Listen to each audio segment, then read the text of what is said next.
back with the segment I like to call Fair or Foul. Will I come up with a statement? These guys tell me, Moses, you're fair, that is right, or Moses, you're dead wrong, that is a foul statement. Guys ready for it? Sure. All right, well, Andrew, we'll start off with this. Vladimir Putin played hockey over the weekend. Of course, as a anniversary, he's a big hockey fan himself, trying to invest into the sport.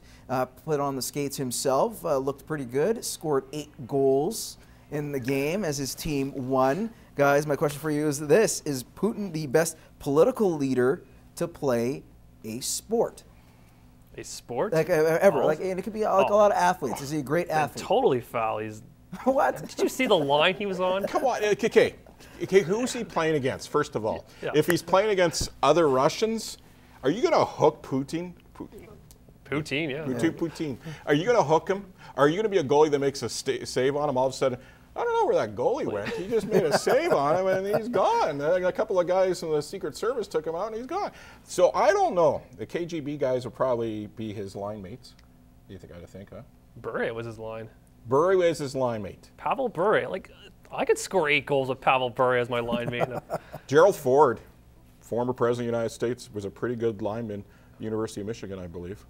Barack Obama was a college basketball player. Stephen Harper. Yeah. He could play the piano really well. Oh, that's awesome. There you go. Hey, musicians, ladies, We need to love the step musicians. some talent up in this country. Like, we really do. Like, how do we not have Ken one? Dryden, a former MP, one of the best goalies ever to play in the NHL. True enough. There you go. So I got someone in there. Vladimir Tretiak was another guy as well who's Russian to along with that lines. But nevertheless, we'll get to the next fair or foul question. You look at the French Open that starts up this weekend. You have both Milos Raonic and, of course, Eugenie Bouchard in the mix. A couple other Canadians that will be thrown in there, but they're the two most, I guess, highlighted. Guys, will we see a Canadian in the French Open final, male or female? I say we do. Is that fair or foul statement? Yeah, I think it's, you're hoping. I don't think it's going to happen. I don't think Bouchard, Raonic are at that level yet, and I don't think they ever will get to that level.